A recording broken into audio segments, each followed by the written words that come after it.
Welcome to my YouTube class friends. SKM YouTube channel में आपका स्वागत करता हूं। दोस्तों, आज हम तुम्हें एक इम्पोर्टेंट टॉपिक नरेशन के बारे में आज बात करेंगे, जो बहुत ही वीक स्टूडेंट के लिए बहुत ही परेशानी का सामना करना पड़ता है। उन्हें नरेशन समझ में नहीं आता है। बहुत सारे दोस्तों ने मुझे कमेंट किया कि सर एक बार नरेशन में आप फोकस कीजिए। मैंने इस वीडियो उस बच्चों के लिए मैंने बनाए हैं जो खासकर निचले स्तर में हैं, जो कहीं पढ़ नहीं पाते हैं। मार्गदर्शन के अभाव से वे अपनी शिक्षा पूरी नहीं कर पाते हैं, अंततः वे अपने पढ़ाई को बीच में ही ड्रॉप आउट कर देते हैं, छोड़ देते हैं। वहीं उस बच्चों के लिए मैंने आज इम्पोर्टेंट टॉपिक एक नरेशन लेके आए हैं। जो ये नरेशन जो टॉपिक है, ये टॉपिक स्टैंडर्ड 10, 9 एंड वैसे स्टूडेंट जो कॉम्पिटिटिव एग्जामिनेशन की तैयारी कर रहे हैं, SSC की तैयारी कर रहे हैं, JSSC की तैयारी कर रहे हैं और अन्य कंपटीशन की तैयारी कर रहे हैं, उनके लिए बहुत ही इम्पोर्टेंट टॉपिक है। तो दोस्तों, हम देर न करते हुए इस टॉपिक को हम आगे की ओर ले जाते हैं। तो आज हम देखते हैं नरेशन।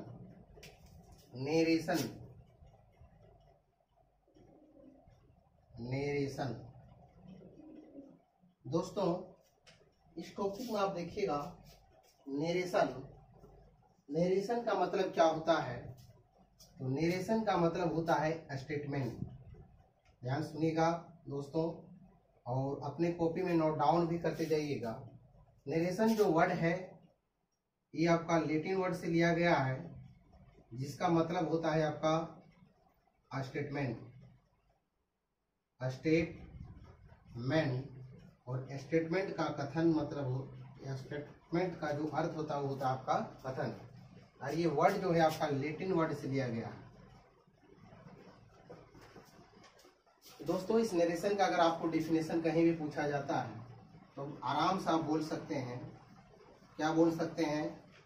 नरेशन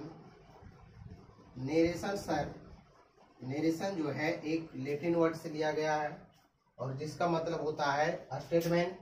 और स्टेटमेंट का मतलब होता है टू से समथिंग। इसका मतलब होता है कि कुछ कह रहा है। कहाँ कह रहा है? तो किसी सेंटेंस में। तो दोस्तों, ये जो नरेशन का डेफिनेशन है, इसको लिखना बहुत ईजी है। हम अपने माध्यम से लिखेंगे, अपने ही लैंग्वेज से हम लिखेंगे। ये क्या है? नरेशन क्या है sir? Narration, the word narration is taken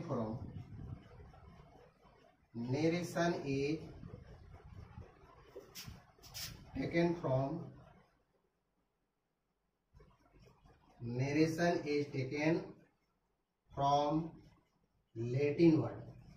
narration जो है लैटिन वर्ड से लिया गया है। दैट मीन्स, जिसका मतलब होता है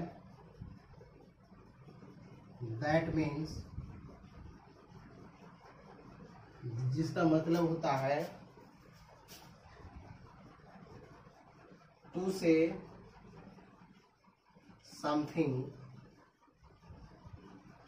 से something in a sentence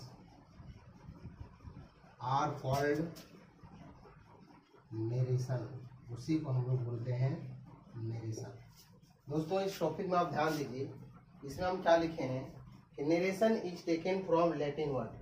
narration जो है आपका लैटिन वर्ड से लिया गया है। दैट मीन्स, जिसका मतलब होता है टू से समथिंग, जिसका मतलब होता है कुछ कहना। कहाँ पर? इन ए सेंटेंस, किसी सेंटेंस में कुछ कहना, जिसका मतलब होता है are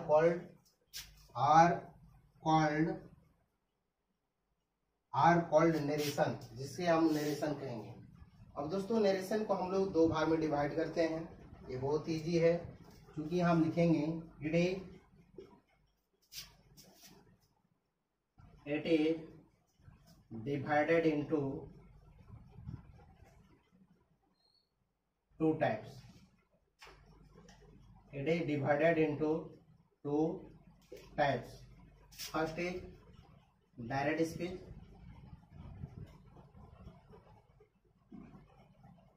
and second is indirect speech.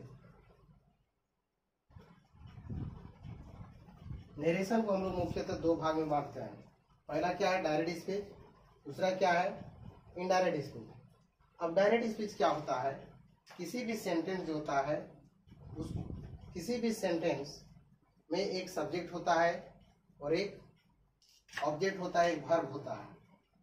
और हम देखते हैं कि हमारे पास पर्सन 3 होते हैं, देयर आर 3 पर्सन। एक पर्सन कुछ लिसनर होते हैं, कुछ स्पीकर होते हैं। तो डायरेक्ट स्पीच हम उस स्पीच को बोलते हैं when the statement is spoken by speaker. जब स्टेटमेंट जो है स्पीकर के द्वारा बोला जाता है उसको हम लोग बोलते हैं डायरेक्ट स्पीच।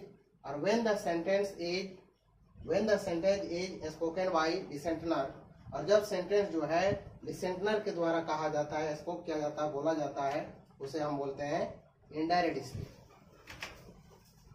अब यहाँ हम देखते हैं इसका डेफिनेशन हम लिखेंगे डायरेक्ट स्पीच का। डायरेक्ट स्पीच का डेफिनेशन क्या होगा सर? when the sentence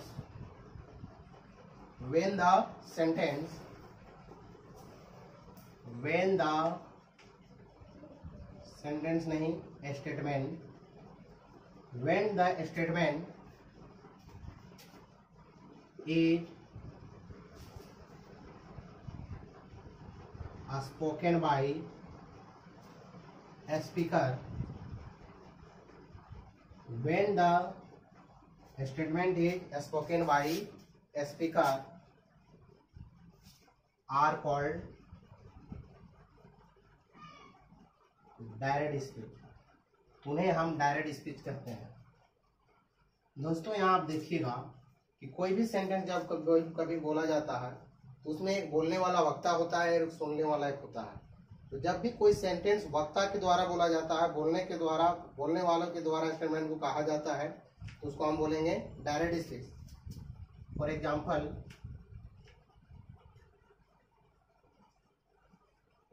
के लिए जिसे हम देखते हैं, he said to me, उसने मुझसे कहा। he said to me, उसने मुझसे कहा। क्या कहा? you are my friend,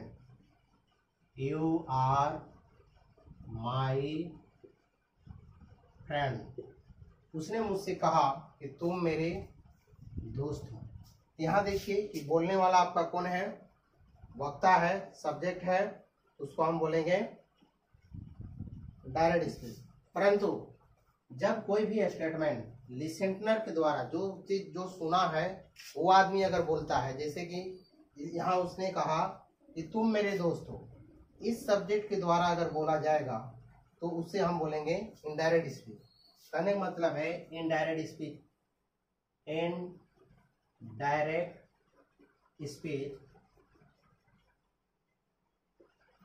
when the statement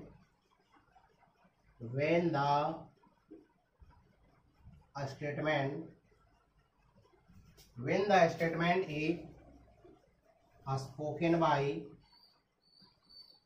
listener,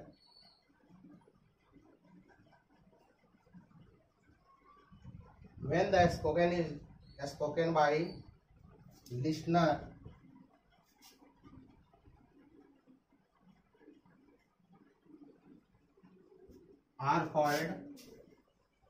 are called indirect speech।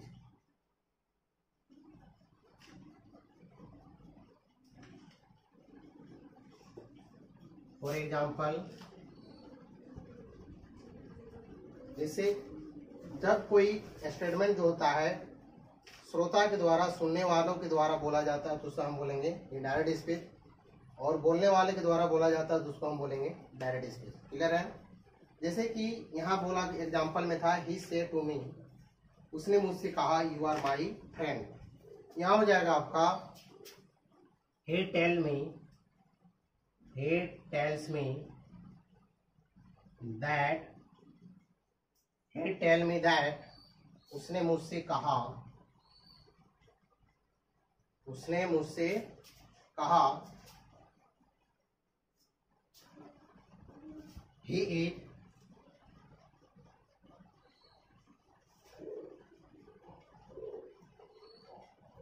उसने मुझसे कहा, I am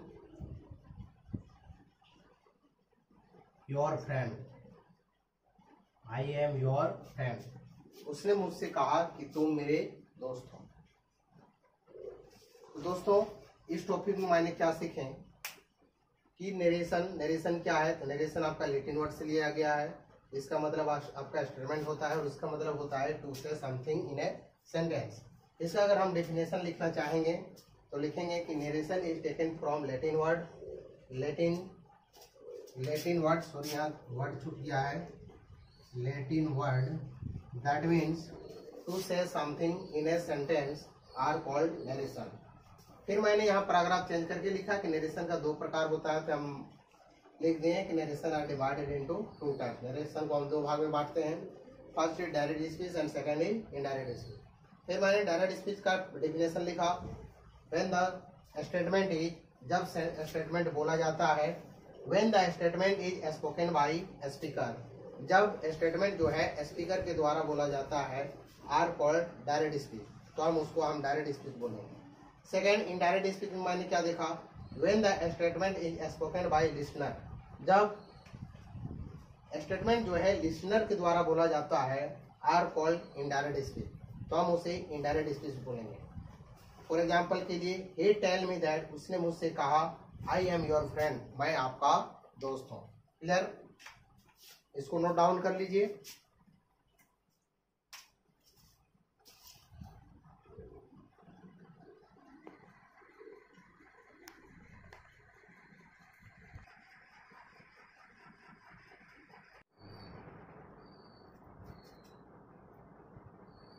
तो दोस्तों अब हम इस टॉपिक को आगे थोड़ा ले जाते हैं। इसमें क्या होता है कि जिसे हम एग्जाम्पल हम लिखे थे डायरेक्ट स्पीच का,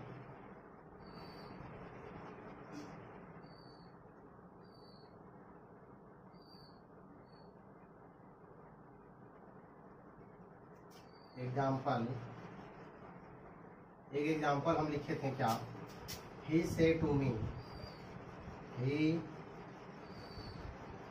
he says to me that, he says to me, you are my friend।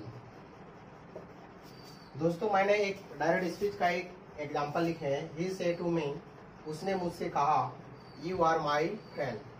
तो दोस्तों उसको बनाने के लिए कुछ इंपॉर्टेंट पॉइंट होते हैं, उस पॉइंट को हमें याद रखना होगा डायरेक्ट स्पीच से इनडायरेक्ट स्पीच कन्वर्ट करने के लिए। और ये पॉइंट जो है बहुत इजी है, बस थोड़ा सा आपको ध्यान से देखना है, शुरू से अंत तक इस वीडियो को देखना है। एंड वीडियो को देखने के बाद सब्सक्राइब और नोटिफिकेशन का जो बेल आइकॉन बटन आएगा उसको दबाने के लिए भूलना नहीं है, ताकि जब भी हम अगला वीडियो किसी टॉपिक पर डालेंगे इसका नोटिफिकेशन आपके पास जाता रहे और आप बरकरार इस एजुकेशन को बनाए रखें। तो दोस्तों इसमें क्या करते हैं कि अगर डायरेक्ट स्पीच का कोई भी आपका एक हम एग्जाम्पल देते हैं, तो उस एग्जाम्पल में क्या होता है, उसको हम दो भागों में डिवाइड कर देते हैं। पहला क्या है, एक मिनट थोड़ा सा,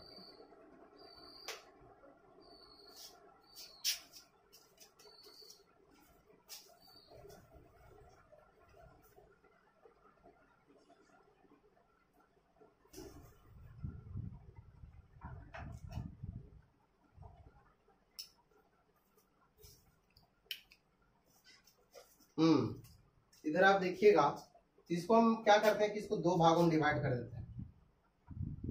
2 भागों में इसको हम डिवाइड करते हैं।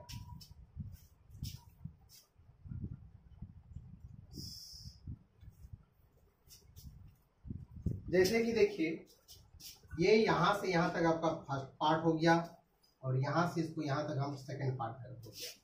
इनका नाम हम रिपोर्टिंग वर्ब रखते हैं,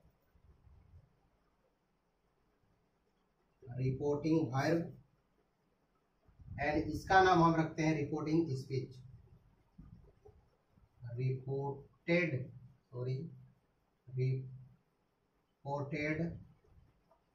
स्पीच। स्पीच का मतलब ये आपका स्टेटमेंट है। रिपोर्टिंग वर्ब में आप देखिएगा कि ये रिपोर्टिंग वर्ब का ये सब्जेक्ट है, ये वर्ब है, ये आपका ऑब्जेक्ट है। रिपोर्टिंग स्पीच का ये सब्जेक्ट है, ऑक्सिलरी वर्ब है, ये आपका फिर ऑब्जेक्ट है। क्लियर है? तो इसको हम देखेंगे कि कोई भी इनडायरेक्ट सब्जेक्ट, इनडायरेक्ट स्पीच होता है, उसको सबसे पहले हम दो भाग में उसको डिवाइड करेंगे। जो इन्वर्टेड कोमा के अंदर रहता है उसको हम रिपोर्टिंग स्पीच बोलेंगे, और जो इन्वर्टेड कोमा के बाहर रहता है उसको हम रिपोर्टेड वर्ब कहेंगे। इस पॉइंट को आप नोट डाउन कर लीजिएगा। रिपोर्टिंग वर्ब, रिपोर्टिंग वर्ब हम किन्हें बोलेंगे? रिपोर्टिंग वर्ब, रिपोर्टिंग वर्ब हम उस पॉइंट को बोलेंगे, उस पार्ट को बोलेंगे which is outside the inverted coma, which is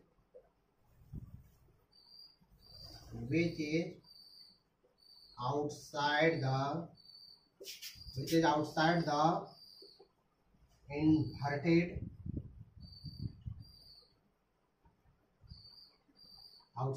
inverted comma। जो इन्वर्टेड कोमा के बाहर रहता है उसे हम क्या बोलेंगे? Reporting speech. बट लेकिन रिपोर्टेड वर्ब जो है, सॉरी, रिपोर्टेड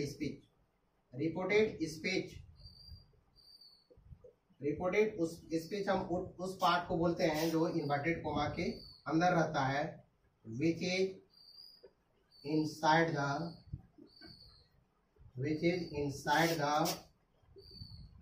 इन्वर्टेड कोमा। जो इन्वर्टेड कोमा के अंदर रहता है उसे हम बोलते हैं रिपोर्टेड स्पीच, एंड जो इन्वर्टेड कोमा के बाहर रहता है उसको हम बोलते हैं रिपोर्टिंग वर्ब। और इसमें हम कुछ पॉइंट पढ़ेंगे जो आपको बहुत ही बारीकी से समझना भी है और उसको याद भी आपको रखना है। सम इम्पोर्टेंट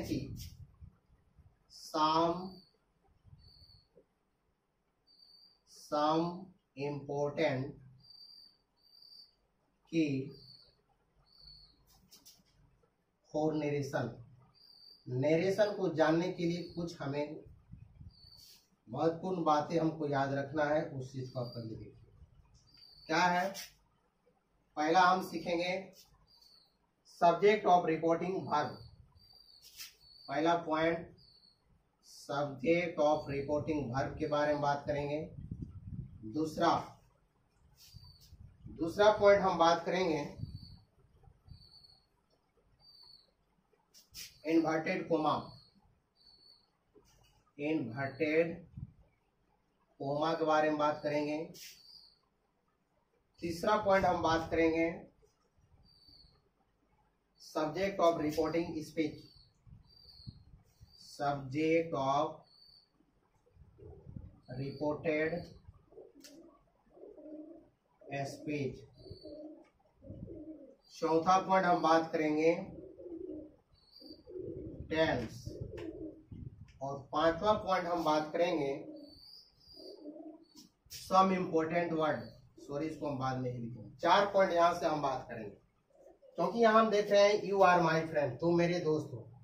तो यहाँ कभी कभी होता है he is eating, he is writing, तो यहाँ कभी कभी टेंस आता है, तो टेंस के बारे में भी हम बात करेंगे। क्लियर? तो इसको मिटाने से पहले आप इसको नोट डाउन कर लीजिए और इसको समझ लीजिए कि रिपोर्टिंग वर्ब हम किसको बोलते हैं? Which is outside the inverted coma. पहले हम कोई भी डायरेक्ट स्पीच का सेंटेंस होता है उसको दो भाग में बांट देंगे। जो इन्वर्टेड कोमा के अंदर रहता है उसको रिपोर्टेड स्पीच, जो इन्वर्टेड कोमा के बाहर रहता है उसको हम बोलते हैं रिपोर्टिंग वर्ब। क्लियर है? रिपोर्टिंग वर्ब किसको कहते हैं? Which is outside the inverted coma. Reporting speech किसे कहेंगे? Which is inside the inverted coma. अब यहाँ हम देखते हैं कि इस इंपॉर्टेंट पॉइंट हम बात कर रहे हैं सब्जेक्ट ऑफ रिपोर्टिंग वर्ब। इस रिपोर्टिंग वर्ब जो है इसके सब्जेक्ट के बारे में बात करेंगे। फिर reporting subject of reporting verb, subject of reporting verb, subject of reporting verb. Sorry, यहां हम बात करेंगे सब्जेक्ट ऑफ रिपोर्टिंग वर्ब, नहीं बात करेंगे। यहां हम बात करेंगे रिपोर्टिंग वर्ब ऑफ सब्जेक्ट। यहाँ हम बात करेंगे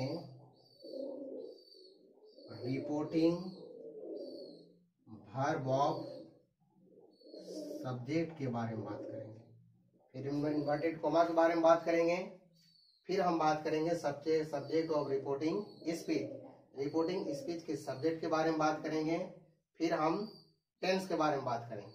और इसको जानने से पहले कुछ एक पॉइंट होता है, इसको आप नोट डाउन कर लीजिएगा, इसको साइड में अपने कॉपी में।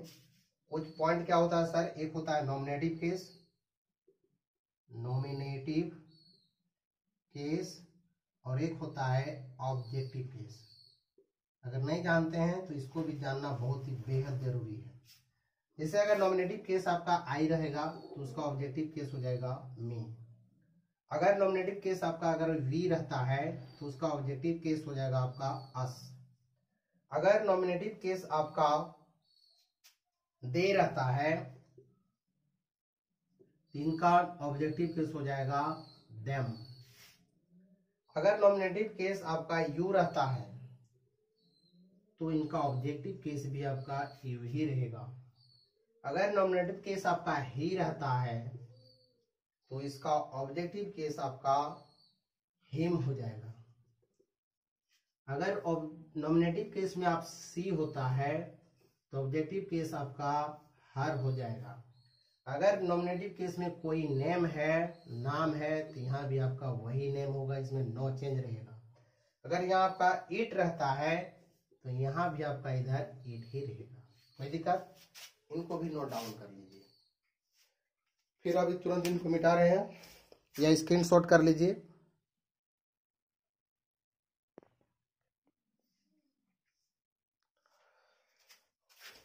तो दोस्तों एग्जाम्पल जैसे था आपका, he said to me, he says to me, he says to me, you are my friend, inverted coma बंद। यहाँ हमने क्या किए थे, इनको हम लोग लिखे थे रिपोर्टिंग वर्ब, और इसे हम लिखे थे रिपोर्टेड स्पीच। क्लियर है? अब यहाँ क्या है कि हम बात करेंगे रिपोर्टिंग वर्ब, रिपोर्टिंग वर्ब के बारे में बात करेंगे। तो रिपोर्टिंग वर्ब जो है, वर्ब ऑफ रिपोर्टिंग वर्ब, इसमें जैसे रिपोर्टिंग वर्ब आपका यहाँ रहता है, जैसे कि ये आपका से है रिपोर्टिंग वर्ब, तो यहाँ वर्ब आपका क्या से या से टू है। तो रिपोर्टिंग वर्ब में हम बात कर रहे हैं रिपोर्टिंग वर्ब। रिपोर्टिंग वर्ब में क्या है कि इसका 3 पार्ट होता है। 3 पार्ट क्या है कि अगर आपका से रहता है या सेज रहता है, से रहता है या सेज रहता है, इनको 2 पार्ट में पहले बाहर बांटेंगे। रिपोर्टिंग वर्ब जो है कभी कभी क्या होता है, इसका 2 ही पार्ट होता है। एक आपका प्रेजेंट टेंस है और एक होता आपका पास्ट टेंस। प्रेजेंट टेंस में इसका 2 पार्ट होता है। पार्ट क्या है कि अगर आपका यहाँ रिपोर्टिंग वर्ब में part of reporting verb, reporting verb के पार्ट में अगर उसका वर्ब आपका यहाँ अगर से रहता है या सेज रहता है, तो इसके बदले में अगर आपका इनडायरेक्ट स्पीच है, डायरेक्ट स्पीच में अगर से या सेज रहता है वहां, तो इसके बदले में यहाँ आपका हो जाएगा इनडायरेक्ट स्पीच में नो चेंज रहेगा आपका। क्लियर? अगर आपका यहाँ से टू रहता है या सेज टू रहता है, तो इसके बदले में इनडायरेक्ट स्पीच में आपका हो जाएगा से के बदले में आपका, सॉरी यहाँ सेज टू लिखना था, से टू, तो से टू के बदले में आपका हो जाएगा टेल, और सेज टू के बदले में हो जाएगा आपका टेल्स। क्लियर है। अगर पास्ट टेंस में हम बात करेंगे, पास्ट टेंस में अगर आपका सेड रहता है या सेड टू रहता है तो सेड के बदले में यहां आपका नो चेंज रहेगा, नो चेंज। बट सेड के बदले में आपका, सेड टू के बदले में आपका टोल्ड रहेगा, टोल्ड। क्लियर है। इस बात को आप समझिए कि अगर डायरेक्ट स्पीच में आपका यहाँ से रहता है, सिर्फ से, तो इनडायरेक्ट स्पीच में भी से के बदले में हम से ही लिखेंगे, वहां नो चेंज रहेगा, मतलब से के बदले में से ही रहेगा। अगर यहाँ सेज रहता है, से सिर्फ सेज रहता है, टू नहीं लगा रहता है, तो वहां भी आपका इनडायरेक्ट स्पीच में सेज के बदले में सेज ही होगा। यहाँ अगर आपका से टू रहता है, जैसे यहाँ भी सेज टू है, सेज टू, तो उसके बदले में जब भी हम बनाएंगे तो इसके बदले में मेरा टेलर्स रहेगा। क्लियर है। अगर यहाँ आपका से टू रहता है, से टू, तो उसके बदले में हम यहाँ लिखेंगे टेल। क्लियर। फिर यहाँ हम पास्ट टेंस में देखते हैं, अगर आपका सेड रहता है तो सेड के बदले में भी आपका नो चेंज रहेगा। नो चेंज कहने का मतलब है कि इनडायरेक्ट इसमें जब भी लिखेंगे तो सेड के बदले में सेड ही लिखाएगा। अगर सेड टू लिखेंगे तो सेड टू के बदले में आपका वहां रहेगा टोल्ड। क्लियर है। इसको नोट डाउन कर लीजिए या फिर आप स्क्रीनशॉट कर सकते हैं और इसको कॉपी में नोट करते जाइए, ताकि जब भी हम अगला जब बनाना शुरू करेंगे तो ये थ्योरी आपका वहां लगेगा, तब फिर हम आपको आगे पूछेंगे। स्क्रीनशॉट कर सकते हैं।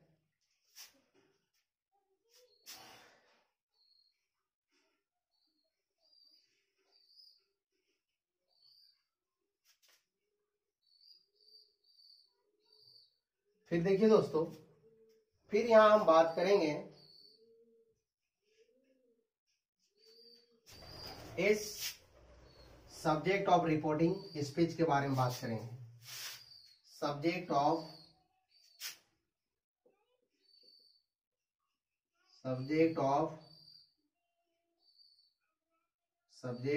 Reported speech, subject of reporting speech के बारे में हम बात करेंगे। इसमें क्या है, ये क्या है, आपका सब्जेक्ट है। तो सब्जेक्ट के बारे में जब हम बात कर रहे हैं तो सब्जेक्ट आपका कितने होते हैं, पर्सन कितने होते हैं, 3 होते हैं, 3 पर्सन होते हैं। जैसे पर्सन ही आपका है तो पर्सन 3 होते हैं। ये हो गया आपका फर्स्ट पर्सन, ये हो गया आपका सेकंड पर्सन,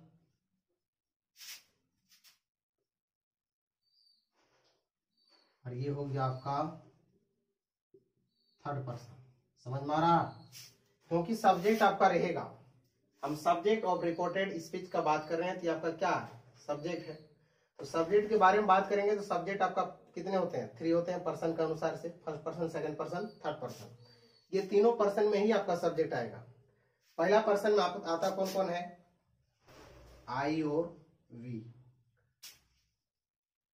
सेकंड पर्सन में कौन आता है, only for you. Third person में कौन आता है, he, she, it, name and they भी आता है। आगे देखिए, सभी सब्जेक्ट हो गया, I, we, you, he, she, it, name और दे, सभी है। अब इसमें है, इसमें थोड़ा सा आपको ध्यान देने की बात है। अगर डायरेक्ट स्पीच में रिपोर्टिंग, डायरेक्ट स्पीच में रिपोर्टेड स्पीच के पार्ट में अगर सब्जेक्ट आपका इस जगह पे अगर आपका आई या वी रहता है, आई या वी रहता है, तो ये चेंज होगा किसके अनुसार से, तो ये चेंज होगा आपका सब्जेक्ट ऑफ रिपोर्टिंग वर्ब के अनुसार से चेंज होगा। किसके अनुसार से होगा sir, subject of reporting verb, subject of reporting verb के अनुसार चेंज होगा। क्लियर है। अगर यहाँ आई या वी हो गया तो इसके अनुसार चेंज होगा। ये अगर यहाँ आपका आई ही रहता है तो इसके अनुसार से चेंज होगा, यू रहता है तो इसी के अनुसार चेंज होगा, कोई नाम रहता है, कोई लड़की रहता है जैसे सीता रहता है तो उसके बदले में हार लग जाए, सॉरी सी लग जाएगा, तो ये इसके अनुसार से चेंज होगा आपका। फिर देखिए अगर आपका यू रहता है यहाँ, जैसे कि अभी सपोज दैट यू है, तो यू अगर रहता है तो ये चेंज होगा आपका object of reporting verb, object of reporting verb. Clear. और अगर third person he she it name यहाँ कुछ भी रहता है, ही भी रहेगा, सी रहेगा, इट रहेगा, नेम रहेगा या दे रहेगा, तो इसके जगह में आपका हो जाएगा no chain, no chain. Clear है। इसको स्क्रीनशॉट कर सकते हैं, इसके आगे हमको टेंस भी पढ़ना है। स्क्रीनशॉट कर लिए। देखिए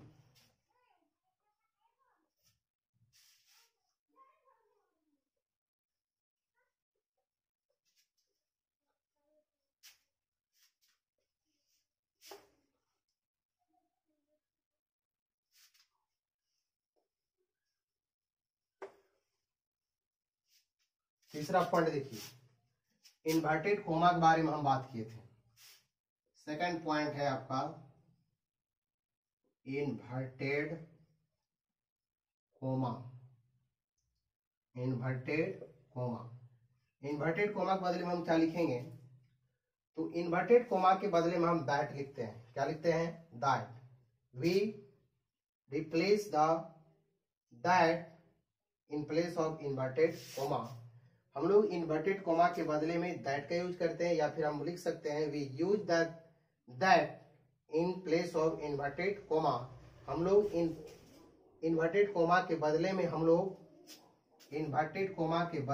लोग दैट का प्रयोग करते हैं। बट लेकिन अगर आपका इंट्रोगेटिव सेंटेंस रहेगा तो उसमें आप इफ या वेदर का प्रयोग करेंगे। क्लियर। तो यहाँ पे इसको लिख सकते हैं, क्या लिख सकते हैं, we use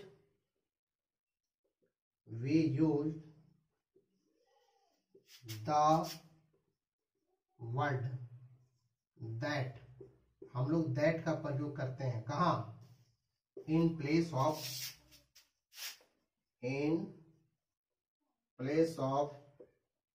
inverted coma.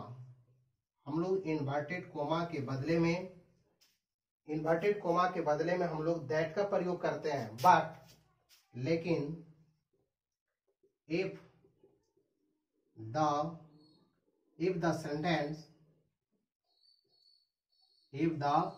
Sentence are interrogative sentence, if the sentence are interrogative sentence, यदि सेंटेंस आपका इंट्रोगेटिव रहता है, प्रश्नवाचक रहता है, then we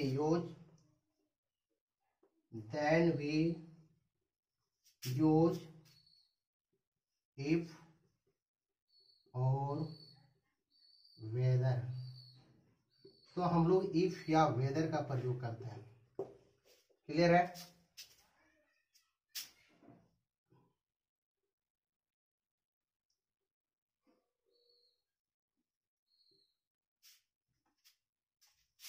जैसे कि एग्जाम्पल में यहां दिया है, एग्जाम्पल में जैसे यहां दिया है उसको बाद में अभी हम देखेंगे। ये तीसरा पॉइंट आपका क्लियर हो गया। लास्ट पॉइंट हम देखेंगे यहां से, इसको स्क्रीनशॉट कर सकते हैं या नोट डाउन कर सकते हैं।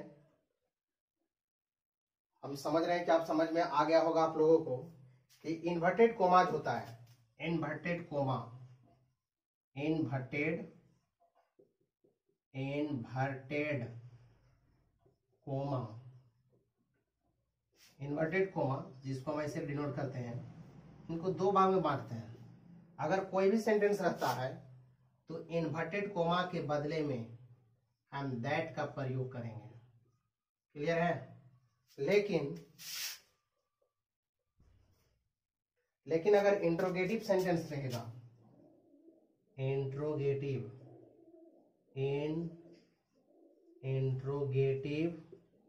सेंटेंस, लेकिन अगर इंट्रोगेटिव सेंटेंस रहता है तो हम इन्वर्टेड कोमा के बदले में इफ या वेदर का प्रयोग करेंगे, WHETHER, वेदर का प्रयोग करेंगे। क्लियर है? हम समझ रहे हैं कि आपको समझ में आ गया होगा, तो आप स्क्रीनशॉट इसको ले लीजिए, फिर हम आगे देखेंगे।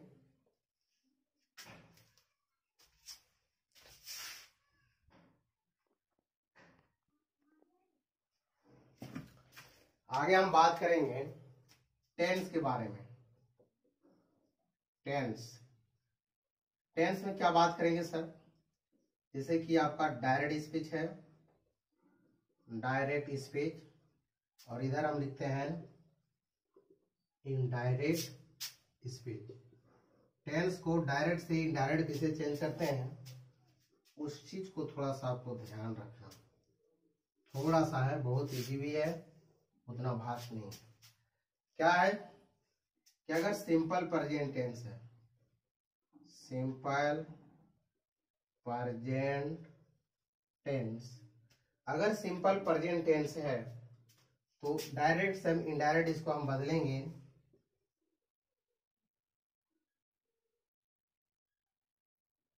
सिंपल पास्ट टेंस में।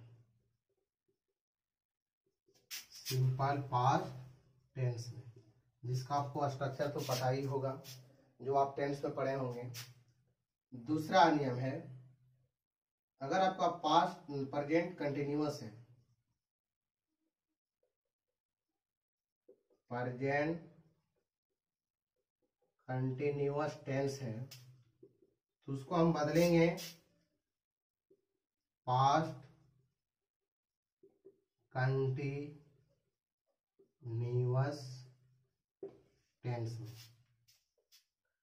जैसे कि यहां है तीसरा में, अगर आपका प्रेजेंट परफेक्ट है, present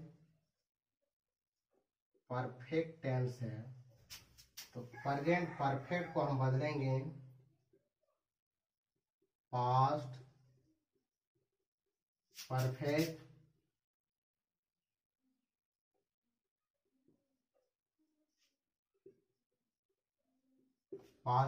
tense.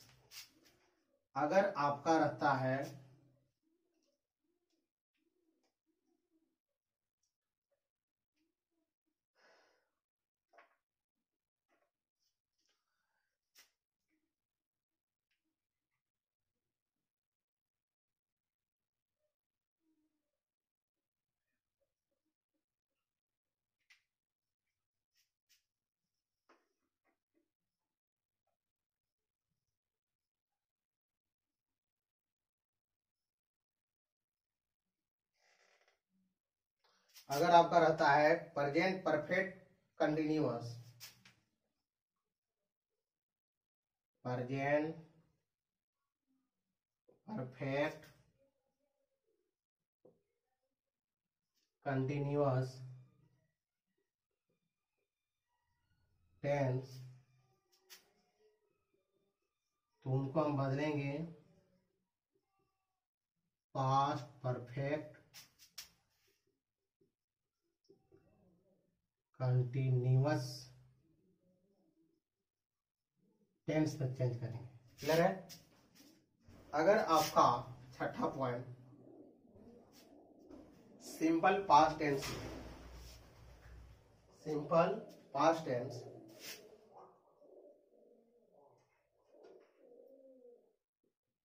Simple past tense, तो इसको हम चेंज करेंगे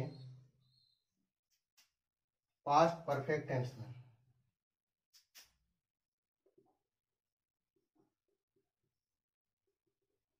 पास्ट परफेक्ट टेंस छठा है, अगर आपका डायरेक्ट स्पीच में पास्ट कंटिन्यूअस टेंस है, पास्ट कंटिन्यूअस टेंस है, तो इसे हम चेंज करेंगे, उसे हम चेंज करेंगे पास्ट परफेक्ट कंटिन्यूअस टेंस में। पास्ट परफेक्ट कंटिन्यूअस टेंस में चेंज करेंगे। क्लियर है? इसको भी आप नोट डाउन कर लीजिए या स्क्रीनशॉट कर लेते हैं। आज ये नरेशन का पहला भाग हम लोग इतना ही पढ़ेंगे। फिर कल नेक्स्ट वीडियो हम लोग बनाएंगे। नेक्स्ट चैप्टर, इसी चैप्टर का नेक्स्ट पार्ट हम लोग कल पढ़ेंगे। तो जितना पढ़े उसको थोड़ा सा हम रिवाइज कर लेते हैं।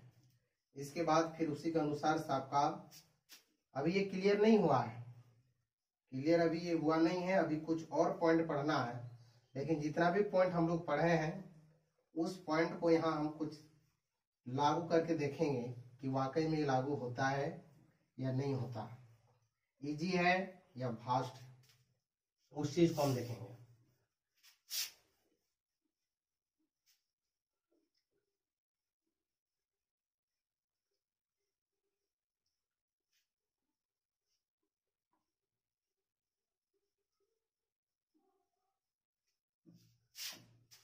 आगे देखिए, इसे इसको हम बनाते हैं।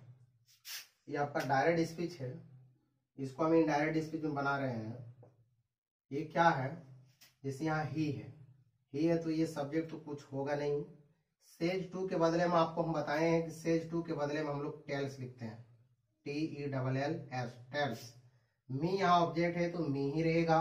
इन्वर्टेड कॉमा का हम बोले हैं कि अगर जनरल आपका सेंटेंस रहता है, इंट्रोगेटिव सेंटेंस नहीं रहता है, तो उसके बदले में हम उसको लिखेंगे क्या? दैट। यहाँ यू है तो यू चेंज होगा किसके अनुसार से? मी के अनुसार से। आपको याद होगा कि मी हम नॉमिनेटिव केस और ऑब्जेक्टिव केस में लिखाए थे। तो मी अगर आपका ऑब्जेक्टिव है तो उसका नॉमिनेटिव होता है क्या? आई। फिर यहाँ देखिए आर बोले तो क्या है? Present. You are my friend, तुम मेरे दोस्त हो। प्रेजेंट का बात कर रहा है तो प्रेजेंट को हमेशा हम लोग बदलते हैं किसमें? पास्ट में। क्या हो जाएगा? I was. यहाँ माई है तो माई का हो जाएगा यहाँ your. I was your friend, मैं आपका दोस्त हूं। जैसे दूसरा एग्जाम्पल हम लिखते हैं, Sita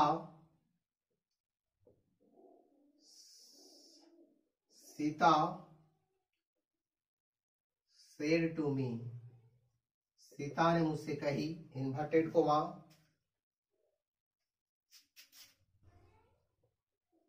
we are cooking food.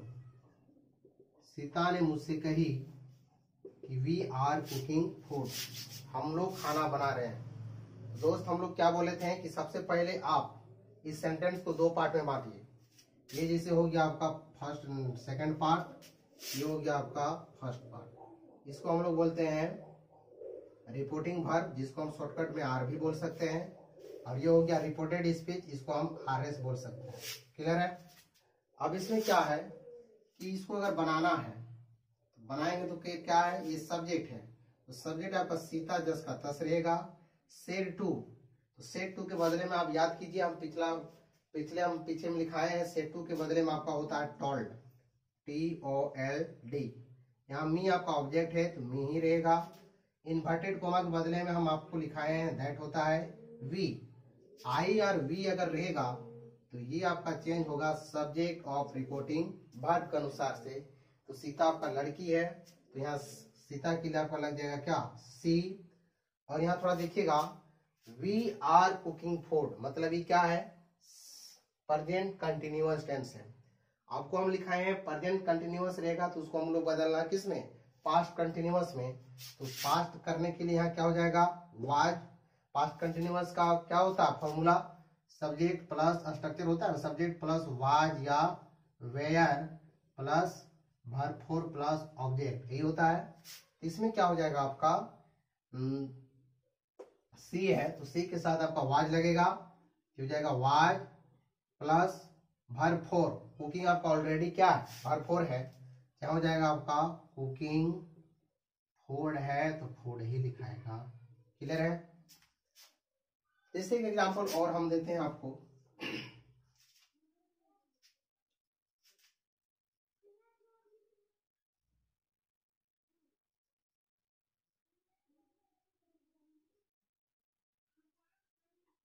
he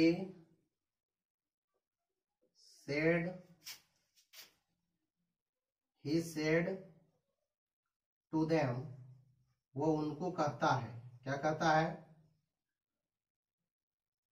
you have done work, you have done work। देखिए, he said to them, वह उनसे कहा, उसने वह उनसे कहा, क्या कहा, you have done work, तुमने काम कर लिया है। देखिए यहाँ क्या है, सबसे पहले हम इसको दो पार्ट में फिर बांटेंगे। ये हो गया आपका फर्स्ट पार्ट, ये हो गया आपका सेकेंड पार्ट। जो इन्वर्टेड कोमा के बाहर रहता है उसको हम लोग बोलते हैं आर भी, जो इन्वर्टेड कोमा के अंदर रहता है उसे हम बोलते हैं आर एस। क्लियर है, बहुत इजी है। इसको हम लोग रिपोर्टिंग वर्ब बोलेंगे, इसको हम बोलेंगे रिपोर्टिंग स्पीच। अब क्या है कि अगर इसको हम बनाना चाहेंगे डायरेक्ट स्पीच से इनडायरेक्ट में कन्वर्ट करना चाहेंगे, तो ही है तो ही आपका क्या, सब्जेक्ट, सब्जेक्ट के बदले में सब्जेक्ट वही रहेगा। सेड टू के बदले में आपको बताए हैं क्या होता है, टोल्ड। फिर यहाँ देखिए देम, देम के बदले में यहाँ ऑब्जेक्ट आपका कभी चेंज नहीं होता तो देम ही रहेगा। इन्वर्टेड कोमा के बदले में आपका दैट होगा, क्योंकि ई फॉर वेदर जो होता है सिर्फ आपका इंट्रोगेटिव में होता है, कभी कभी इंट्रोगेटिव में आस्क का भी प्रयोग हम लोग करता है। फिर यहाँ देखिए दैट यू है, तो यू किसके अनुसार से चेंज हो रहा है, देम के अनुसार से। देम क्या है आपका, ऑब्जेक्टिव केस है, तो ऑब्जेक्टिव केस का नॉमिनेटिव केस क्या हो जाएगा, दे, जो कि हम आपको वीडियो में बताए हैं, ये हो जाएगा आपका दे। अब यहाँ क्या है, यू हैव डन वर्क, तुमने काम कर लिया है, तो यू हैव डन वर्क है, यानी ये आपका है प्रेजेंट परफेक्ट है, तो प्रेजेंट परफेक्ट को हम बदलें किसमें, पास्ट परफेक्ट में। तो पास्ट परफेक्ट का फॉर्मूला क्या होता है, subject plus had plus verb 3 plus object, ये होता है। इसको बनाइए सब्जेक्ट, सब्जेक्ट आपका ऑलरेडी लगा हुआ है, इसके बाद क्या है हैड, यहाँ हो जाएगा आपका हैड प्लस वर्ब 3 आपका ऑलरेडी है, यहाँ हो जाएगा डन, फिर आपका जो ऑब्जेक्ट है वो ऑब्जेक्ट हो जाएगा। क्लियर। तो दोस्तों मैं समझता हूं कि मेरे वीडियो से आप सेटिस्फाइड हो गए होंगे। अगर मेरे वीडियो में किसी प्रकार का त्रुटि है तो आप कमेंट बॉक्स में लिख सकते हैं, नहीं त्रुटि आपको अच्छा लगा तो उसको भी आप कमेंट बॉक्स में लिख सकते हैं। और साथ ही साथ सब्सक्राइब करना ना भूलें, अपने दोस्तों के साथ शेयर करना ना भूलें, बेल आइकन बटन को प्रेस करना ना भूलें, ताकि जब भी हम अगला वीडियो डालेंगे, इसका नेक्स्ट पार्ट डालेंगे, आपके पास नोटिफिकेशन के रूप में जाता रहेगा। तो आज के लिए क्लास आपका यहीं तक रहेगा। आप सबों को मेरी तरफ से बहुत बहुत धन्यवाद। Thank you everybody.